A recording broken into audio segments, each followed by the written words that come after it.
नमस्कार एवरीवन। मेरा नाम नीतू पांडे है और ये मेरी बैचमेट पूनम चौधरी जी हैं। और हम दोनों यहाँ पे इंटर्नशिप कर रहे हैं इन नूर मंजिल साइकेट्रिक सेंटर। और हम दोनों ही इग्नू के स्टूडेंट हैं, मास्टर साइकोलॉजी के। तो आज का हमारा टॉपिक है ईटिंग डिसऑर्डर। आज का सबसे बड़ा सवाल यही है कि टीनेजर्स में ये सबसे ज़्यादा पाई जाने वाली प्रॉब्लम है आज के समय की। लेकिन लोगों को क्योंकि अवेयरनेस बहुत ज़्यादा कम है, इस वजह से कभी समझ ही नहीं आता कि आखिर बच्चा जो ये बिहेव कर रहा है वो क्यों कर रहा है, आखिर इसके पीछे रीज़न क्या है, फैक्टर्स क्या हैं, और अगर हो भी गया है किसी को तो प्रिवेंट कैसे कर सकते हैं, कैसे किस तरीके से क्या स्ट्रेटेजीज अपनाकर हम इसे सही कर सकते हैं। तो थोड़ा इसी टॉपिक पे आज रोशनी डालने के लिए हम आज इनवाइट करना चाहेंगे हमारी अंजलि मैम को। डॉक्टर अंजलि साइकोलॉजिस्ट हैं नूर मंजिल साइकेट्रिक सेंटर में, एंड ढेर सारे ईटिंग डिसऑर्डर पेशेंट्स पे इन्होंने अपना एक्सपीरियंस आज ये शेयर करेंगे हमसे। Ma'am please introduce yourself. As Neetu has already introduced about me, that I am working in Normanzil since last 30 years.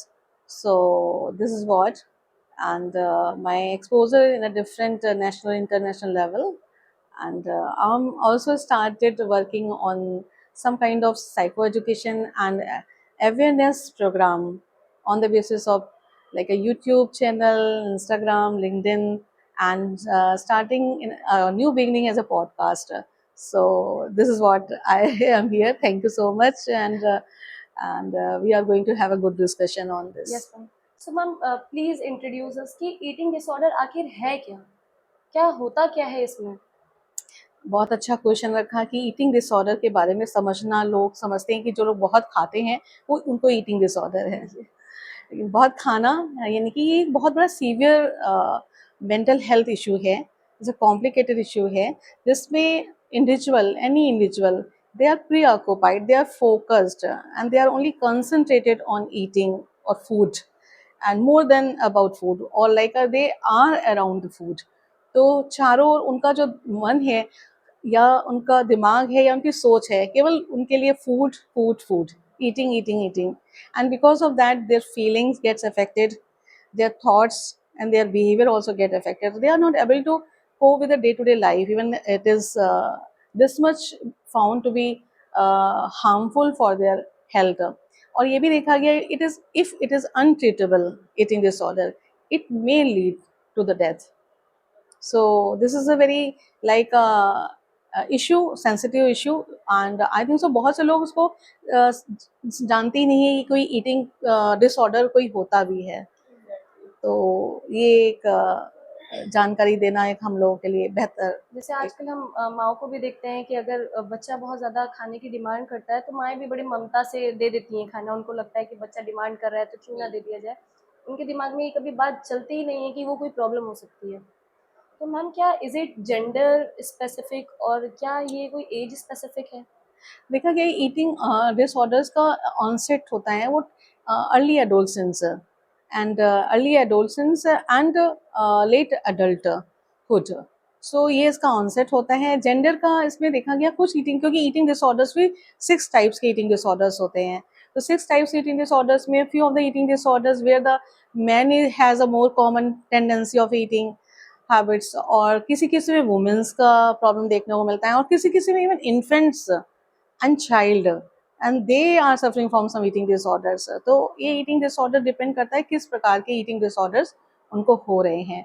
Gender differences में ऐसे कोई ऐसी स्टडीज इतनी क्लियर नहीं बताती हैं कि नहीं मैन को ही ईटिंग डिसऑर्डर होगा, वुमेन को नहीं होगा, या वुमेन को होगा मैन को नहीं होगा।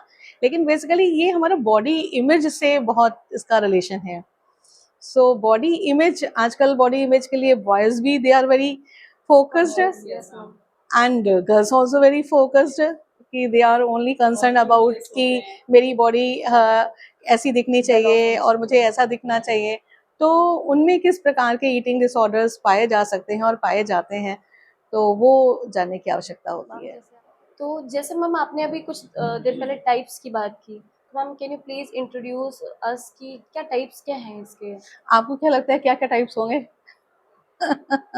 इसमें टाइप्स तो मैम बहुत सारे हो सकते हैं। जैसे जो हम लोगों ने सुना है या पढ़ा है हम लोगों ने कि इसमें कुछ लोग होते हैं जो खाने का टेस्ट लेते हैं न्यूट्रिशंस उनको उनको लगता है, ऐसा फील होता है कि न्यूट्रिशंस वो लोग ले रहे हैं, बट वो खाना खाने के बाद वो लोग वॉमिट कर देते हैं। क्या ऐसा नहीं होता है मैम किसी में? देखिए इस तरीके के ईटिंग को कहते हैं बुलिमिया नर्वोसा और बिंज ईटिंग। खाना तो चाहते हैं, जी, टेस्ट जी। लेना चाहते हैं, कैलोरीज लेना चाहते हैं और जो उनको टेस्टी फूड लगता है वो लेना चाहते हैं। जैसे मेरे पास एक क्लाइंट आई थी और उसको पिज़्ज़ा खाना, बर्गर खाना बहुत अच्छा लगता था, केक, पेस्ट्री खाना बहुत अच्छा लगता था और वो क्या करती थी, खा करके यहाँ तक रख लेती थी और रखने के बाद पूरा का पूरा वो वॉमिट करती थी। तो पर्जिंग, वॉमिटिंग और या वॉमिट नहीं कर रहे हैं तो फिर उसको रखे हुए ही हैं, किसी सिचुएशन में है, दे आर नॉट swallowing, तो they are like avoiding to swallow it, just to fear कि हाँ मेरा वेट डेवलप हो जाएगा, वेट गेन हो जाएगा। तो सॉरी टू इंटरप्ट, क्या मैम तो ये चीज क्या है, एक मानसिक बीमारी में भी आती है?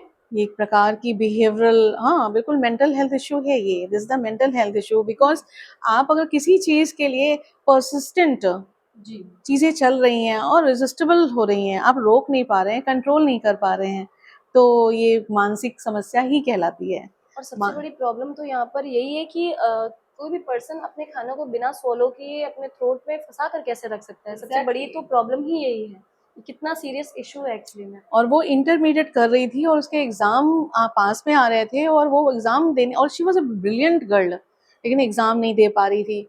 तो इस तरीके की ईटिंग प्रॉब्लम होती है जिसको हम बुलिमिया नर्वोसा कहते हैं। और एक प्रकार का होता है जस्ट इसका अपोजिट भी होता है, उसको एनोरेक्सिया नर्वोसा कहते हैं। एनोरेक्सिया नर्वोसा भी एक तरीके का persistent eating preoccupation with eating है, बट इसमें ईटिंग का क्या होता है, इसमें नहीं खाना चाहते हैं and they are concern about weight, कि वेट उनका बढ़ना चाहे, दे हैव ए फियर कि वो वेट अगर बढ़ गया तो क्या होगा, तो दे डोंट ईट, वो खाते ही नहीं है। So this is anorexia nervosa.